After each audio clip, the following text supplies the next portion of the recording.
Assalamualaikum warahmatullahi wabarakatuh. Waalaikumsalam. Hamdan wa syukran lillah wa salli wa sallim ala rasulillah Muhammad ibn Abdillah wa ala alihi wa sahbihi wa mawalah. Alhamdulillah, pada pagi yang cerah ini kita melaksanakan subuh keliling di tahun ini setelah Ramadan putaran yang kedua. Pada putaran kali ini, pertemuan kali ini, saya ingin menyampaikan sebuah firman Allah dalam Al-Quran. Bismillahirrahmanirrahim. Fala uqsimu bis-shafaq wal laili wa ma wasaq wal qamari idza tasaq la tarkabunna tabaqan an tabaq. Kira-kira di surat apa tuh? Goceng lah, goceng. Pade, surat apa Pade? Oh, pokoknya jujama aja ya, udah selesai. Oh, kirain kalau Pak Demo udah tua juz ke-34 gitu ya? Enggak ya. Wallahu a'lam bishawab. Fala uqsimu bis-shafaq. Demi shafaq. Kata ahli tafsir, alla fihi jaidatun. La yang terdapat di dalam ayat tersebut itu la jaidah, seakan-akan tidak ada. Penambah. Pertanyaan kita, kalau penambah ngapain harus diadain? Jadi hikmahnya, siapapun yang tidak melakukan konsep ini berarti orang ini penambah gitu. Kan kalau jadi penambah kagak enak banget ya. Gitu jadi penambah. Kalau kata bocah kampung saya mah pangembok gitu ya. Iya, penambah. Jadi setiap apapun huruf di dalam Al-Quran, walaupun di dalam makna itu ditiadakan, seperti la uqsimu, la-nya jaidah. Jadi seakan-akan Allah mengatakan uqsimu, aku bersumpah. Jadi hikmahnya itu. Jadi orang yang tidak melakukan konsep ini, orang itu penambah gitu aja. Orang itu pengembok. Nah, ya. Main bola tuh 11 orang. Ditaruh tuh cadangan, itu kan penambah. Kalau kira-kira yang undur di lapangan baru dimasukin. Kira-kira kalau kita jadi penambah ya, nah kagak walaupun digaji melongo gitu kan. Kan kalau kita lihat pemain cadangan mukanya itu semua itu ya. Mukanya kusem semua. Cuma bisa teriak gitu, kagak jadi golnya mah. Dari Brazilnya. Kata Allah, uqsimu bis-shafaq, aku bersumpah dengan syafaq. Apa itu syafaq? Syafaq itu adalah fenomena regulasi alam. Ketika matahari terbenam di ufuk barat, maka muncullah pantulan merah di awan. Itu namanya syafaq. Itu namanya syafaq. Di dalam ilmu fikih, syafaq itu menandakan masuknya waktu maghrib. Kalau syafaq masih ada berarti masih waktu maghrib. Kalau syafaq hilang berarti masuknya waktu isya. Maksudnya apa itu syafaq? Syafaq itu alarm dari Allah yang dikirimkan kepada kita. Makanya warnanya merah. Saya nanya nih bapak-bapak, teman-teman semuanya, kalau kita bawa motor, di depan ada rambu, ada warna kuning, warna hijau, warna kuning, warna merah. Itu kalau warna kuning kira-kira kita gimana? Jalan terus. Gitu ya. Kalau kuning kira-kira hati-hati. Kalau merah berhenti. Ingat ya, kalau merah berarti berhenti. Oh bapak merah, nggak berhenti, ditangkap polisi. Bapak nggak tahu itu lampu merah. Tahu pak, kok kenapa nggak berhenti? Saya nggak tahu ada bapak. Gitu. Itu mah orang Indonesia banget itu kan. Kembali, Jadi berarti kalau warna merah itu kita harus berhenti. Kalau tidak berhenti berarti kita kena tilang, kendaraan. Nah, ini pun alarm yang Allah kirimkan melalui alam ketika syafaat, maka aktivitas dunia kita harus berhenti. Pedagang harus berhenti berdagang. Pekerja harus berhenti bekerjanya. PNS harus tutup kantornya. Itu pesan yang Allah kirim melalui fala uqsimu bis-syafaq. Terus gimana kita? Orang malam baru buka dagangan, orang kita kerja dapat shift 2, shift 3. Bener nggak? Bener. Mohon maaf nih, saya cerita konsep Quran. Selanjutnya terserah Anda. Seratnya terserah Anda. Ini Quran loh. Ini Quran. Jadi ketika syafaat sudah muncullah kiriman sinyal dari Allah, pertanda dari Allah. Maka kata Allah, ini merah, kamu harus berhenti urusan duniawiyah kamu, ganti urusan ukhrawiyah. Ini konsep Quran.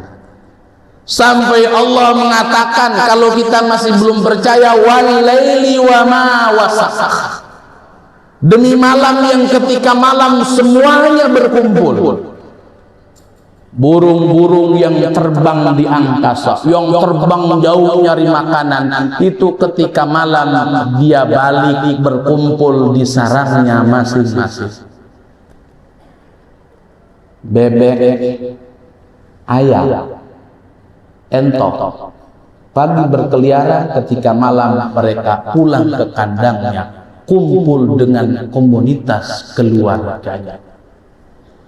Bahkan lebih dahsyat lagi, ternyata bukan hanya satu hewan binatang, tapi ternyata tumbuh-tumbuhan pun ketika malam berkumpul. Walaupun kita hari ini secara kasat mata nggak melihat bagaimana itu kumpulnya pohon-pohon. Saya ngambil sebuah sampel saja satu. Itu dulu mah banyak kebun, banyak tegalan itu ada sebutnya pohon putri malu. Bener Pak Ade? Betawi ada? Banyak. Itu pohon putri malu, kalau sore dia kuncup. Berarti dia kumpul. Itu salah satu Allah kasih sampel contoh bahwa semuanya pepohonan ketika malam datang mereka berkumpul dengan keluarganya. Burung berkumpul, ayam, bebek, entok kumpul, pepohonan berkumpul. Kita kalah ngeluarin motor berangkat kerja. Mohon maaf, Pres. Mohon maaf nih, saya kan cerita konsep Quran. Kalau nggak cerita begini kan mohon maaf nih. Kita kadang-kadang kita dikibulin, mohon maaf Anda kerja di siapa? Orang Jepang, ownernya orang Jepang. Saya nanya, itu kalau sore dia ngikut lembur apa pulang? Rata-rata pulang. Mereka tahu kalau malam harus pulang. Gitu. Ada ini. Kalau konsep ini nggak kita pakai, berarti tadi apa judulnya? Kita pengemboh. Gimana pengembohnya? Itu secara fisik kita bertentangan dengan alam. Saya jelaskan, belum selesai. Selanjutnya, wal qamari idza tasaq. Demi bulan yang ketika sempurna cahayanya. Bulan itu kalau cahayanya sempurna itu tanggal 13, 14, 15. Dan ketika bulan-bulatannya cahayanya sempurna, itu gravitasi bulan sedang sangat tinggi-tingginya. Makanya ketika bulan itu tanggal 13, 14, 15 gravitasinya sedang tinggi, maka seluruh yang di alam pun naik. Laut pasang. Laut. Kalau nggak percaya buktiin besok. Ketika tanggal 13, 14, 15 laut pasang lagi tinggi-tingginya. Unsur air yang ada di dalam tubuh manusia lagi naik 70%. Kekuatan alam di saat itu sedang maksimal-maksimalnya. Makanya saya dulu film Kolosal lihat. Ketika orang mau menyempurnakan ilmunya, maka tunggu 7 kali malam gerhana, malam bulan purnama. Tuh begitu. Kita kalah itu sama itu. Ya kan begitu kan? Kita waktu kecil suka lihat tuh menyempurna. Cuman di sana judulnya kenapa ilmu hitam gitu kan? Kan di situ ya. Jadi konotasinya menyempurna bukan ilmu hitam sebenarnya. Mereka mengkaji tentang alam. Mengkaji tentang alam bahwa ketika bulan itu sedang bulat-bulatnya, itu maka gravitasi bulan sangat tinggi. Semuanya unsur alam ini sedang naik kebaikannya. Langit lagi pasang, apaan air laut sedang pasang naik-naiknya. Ya. Unsur air yang ada di dalam diri manusia sama sedang naik sekitar 70%. Makanya kan sering saya katakan bahwa diri kita itu miniatur alam semesta. Diri kita itu miniatur alam semesta. Kalau kita pengen sehat, pengen selamat, maka ngikutin alur bagaimana putaran alam semesta. Mana alam semesta? Nah, ketika pagi gini darah kita lagi naik. Kalau darah lagi naik jangan diturunin pakai molor. Maka akan tidak enak terhadap sirkulasi darah kita nggak bakalan enak badan, nggak bakalan pagi-pagi molor. Kalau malam jangan kelayaban, ya kan kelabayan. Kenapa malam itu wajah ala lela libasa buat selimutan, kekepin bini. Emang punya bini Pak deh? Saya nanya doang. Itu malam itu minimal malam itu tidur kalau kata dokter berapa? 8 jam. Itu kebangetan dokter mah. Kalau kata kita mah ya tidur 2 jam 4 jam paling lama. Gitu. Ya kalau Ustadz tidurnya semalam 8 jam kebangetan itu Ustadz. Ya kalau ada Ustadz tidurnya malam 8 jam kebangetan itu. Kalau sertifikasinya harus dicabut itu sertifikasinya. Ustadz molor mulu. Ustadz molor mulu. Onggorowan saya bangga tukang molor mas saya. Tukang molor mas saya. Nah ini ketika gravitasi bulan sedang naik, maka kita pun aktivitas kita itu lagi naik. Makanya muncullah sunnah Rasul. Sunnah puasa Ayyamul Bid tanggal 13, 14, 15. Rasul itu nggak nyeritain tentang konsep seutuhnya, cuma udahlah lu puasa aja, ntar tahu hikmahnya beda. Nabi Musa, Nabi Adam itu ketika diturunkan ke bumi itu karena dikutuk itu dalam keadaan gosong, makanya dia bertobat tanggal 14 kakinya doang putih. 14 badannya putih, baru 15 mukanya putih. Makanya disebut Ayyamul Bid, hari-hari yang putih. Ya, bid itu kan putih ya. Bid itu putih. Kembali. Allah satu bersumpah dengan syafaat. Ya, ingat di dalam sumpah Allah itu harus ada kajian detil maksudnya apa. Allah mengatakan walaili wa ma wasaq, dan demi malam yang ketika malam semuanya berkumpul. Wal qamari idza tasak, dan demi bulan yang ketika sempurna cahayanya. Apa yang ingin Allah tekankan setelah Allah menceritakan rahasia di balik semuanya fenomena alam, regulasi alam? Allah ingin menyampaikan kepada kita latar kabunna tabaqan an tabaq. Asar tibakan menunggang. Latar kabuna, makanya kamu hidup itu harus sesuai dengan menjalankan tobakon an tobak, tahapan demi tahapan. Kalau pengen sehat, nih aturan mainnya ini, maka ikutilah aturan dan anjurannya. Ya. Kalau pengen apa-apa, pengen selamat, inilah aturan dan ketentuan mainnya. Jadi di dalam Islam itu tidak ada sesuatu yang instan, semuanya proses. Inilah yang selalu saya katakan, dalam Islam itu adalah proses. Tidak ada di dalam Islam sesuatu yang instan, simsalabim abragadabra. Tidak ada ujug-ujug orang kaya, tidak ada. Pasti ada tobakon an tobak, tahapan-tahapan yang dia lalui. Mungkin kalau kita ketemunya dia orang udah kaya, kita nggak tahu bagaimana dia memulainya dari nol. Yang jelasnya pasti tobakon an tobak, semuanya tahapan demi tahapan, tatanan demi tatanan. Termasuk bagaimana proses hidup kita. Ya, dan setiap tatanan itu di dalam grade waktu, masa waktu itu harus disikapi dengan sebuah tindakan amal yang tepat.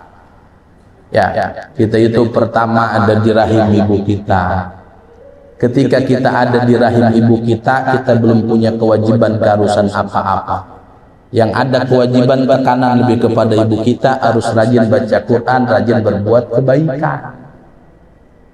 Jauhkan dari keburukan. Makanya orang tua kita ngajarin kalau bini lagi hamil, lu neng kalau lihat apa-apa ngomong amit-amit cabang bayi gitu. Padahal maksudnya apa? Ada sebut prenatal education, pendidikan sebelum lahir. Itu kewajiban ibu kita. Setelah lahir burudan, itu yang pertama kewajiban itu adalah kakek kita, bapak kita. Maka yang pertama ayyusina ismahu, ngasih nama yang baik. Nama yang baik itu nggak mesti panjang. Orang sekarang namanya panjang-panjang. Ntar kan biar bikin paspor nggak ngerubah nama. Iya bener juga sih. Kan kalau biasa paspor itu 3 kata ya. Apaan? Iya, kalau nama udah 3 kata itu udah selesai, nggak usah ditambah. Ditambah pun nggak ada masalah kan? Bukan ditambah orang, nambah orang tua. Namanya panjang-panjang, tapi susah ditarik kesimpulannya. Mendingan kayak orang tua kita dulu, namanya pendek-pendek.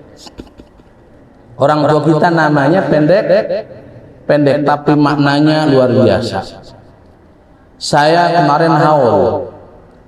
Yang saya haul itu Buya Bunyamin, salah satu tokoh di Cikarang Barat. Ya, di Cikarang Barat. Buya Bunyamin itu putra daripada Haji Iyeng. Haji Iyeng itu putranya Mbah Jahari, putranya Ma'ijah, putranya Hasan Ali, putranya Bahrofian, putranya Uyut Kasidah.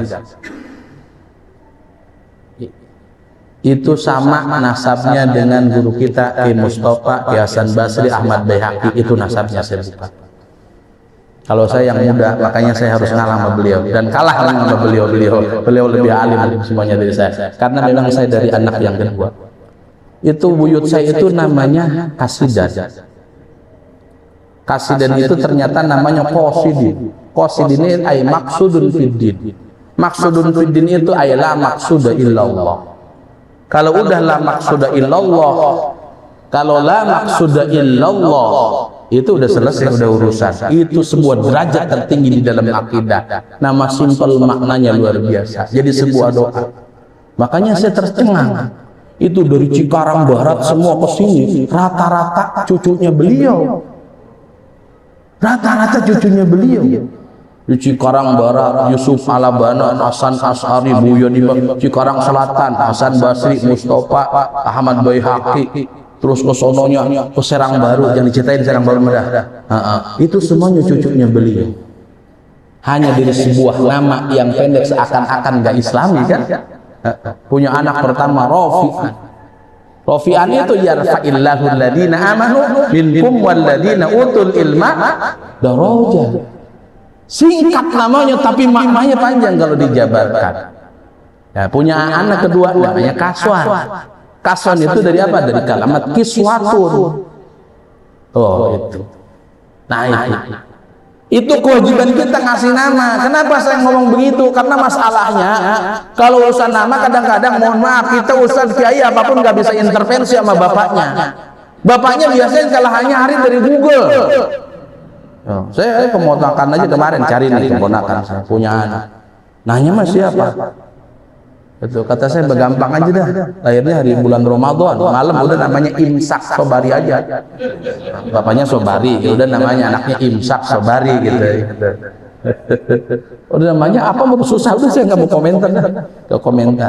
Kenapa? Takut salah, karena nama itu nanti yang akan menjadi barometer perjalanan. Nanya Ustaz, Kiai, oh nama saya An Ahmad Basuri, kayak bagus kan? Ahmad Basuri, tapi lihat di dalamnya Anatul Talibin kan, walau kana basuron, basuron itu nontot bool. Jadi Ahmad Basuri teh Ahmad nontot bool. Ambeien. Coba nama Ahmad ambeien punya anak itu karena gara-gara malu nanya sama Ustaz. Apa takut ngamplok apa ya? So bingung saya gitu. Padahal Ustaz dikibulin kasih amplop kosong ya bukan protes ini. Kan Ustaz pengennya amplop, nggak itu amplop segepok. Ada namanya Ajijah. Ajijah. Yang pertama jim, yang ketiga zai. Ya, kan yang benar azizah. Ya, zai semuanya itu artinya mulia. Kalau jim awalnya ajizah, itu apa artinya coba? Lihat di dalam Sulamun Najat. Ketika menceritakan tentang sujud, itu rafi'an ajizatahu, angkatkan pantatnya. Jadi kalau namanya ajizah itu berarti siti pantat. Coba bayangin itu. Gara-gara apa nanya yang bagus. Oh, kita baik dikasih nama, terus balita, terus anak-anak, remaja, dewasa, tua bangka meninggal dunia. Ketika kita meninggal dunia pun, maka ada proses yang akan kita hadapi. Kita akan kembali dibangkitkan dan kita akan dipertanyakan. Kata Allah, "Fama lahum ma yu'minun." Kenapa tidak ada proses itu kamu tidak percaya? Proses itu sesuatu yang harus dilalui. Proses itu suatu proses yang mana kamu harus mensikapi bijak tepat di masa waktu itu. Kalau kamu tidak bijak, tidak pas mensikapinya, mohon maaf kata Allah, kamu itu penambah. Kamu itu pengembok. Kan kalau udah begitu udah kagak enak banget. Makanya mari jadikan diri kita bukan penambah, bukan pemain cadangan. Kalau pemain cadangan, ya Allah, kita masuk surganya cadangan. Kita masuk surganya cadangan. Kalau pemain intinya kumplit nggak masuk kita. Gitu kan, ini masalahnya. Yuk, jadilah kita pemeran utama di dalam hidup ini. Kalau kita pengen jadi pemeran utama di dalam hidup ini, yuk kembalikan kita kepada konsep Quran. Konsep Quran, karena Quran inilah yahdi lillati hiya aqwam, akan menunjuk kita, mengiring kita, mengarahkan kepada kita kepada jalan yang jejak lurus, yang aman, tenang, tentram, sentosa, bahagia. Inilah yang dimaksud dengan konsep Quran. Jadi cerita Quran itu bukan hanya cerita sholat, cerita Quran itu bukan hanya cerita zakat, tapi harta sedetil apapun pas kehidupan ini ada. Mungkin kalau kita belum tahu, karena memang kita belum ketemu, karena memang kita belum ngaji. Itulah makanya kunci daripada semuanya adalah ngaji dan ngaji. Karena dengan ngajilah ilmu kita akan bertambah dan bertambah. Maka ingat, pama lahum la yu'minun, percayalah terhadap konsep Al-Quran, karena konsep Al-Quran yang akan menyelamatkan kita. Ya, mohon maaf ya, besok setelah saya nyampein ini jangan ada yang mengajukan pensiun dini ke pabrik. Nanti saya disalahin sama bininya gara-gara Kiai menyampaikan konsep ini. Tapi itulah konsep dan harus saya sampaikan. Ya, terima kasih. Makanya berarti kita jangan jadi apaan, harus jadi owner, harus jadi punya perusahaan sendiri. Saya doain orang FKSM besok lusa ada punya perusahaan besar yang mana khusus untuk jamaah FKSM yang kerjanya kagak ada lemburnya. Kalau udah maghrib selesai semuanya pekerjaannya. Amin ya Allah ya rabbal alamin. Terima kasih khutbah sofa wa damakadar. Wallahul muwaffiq ila aqwamit thoriq. Assalamualaikum warahmatullahi wabarakatuh.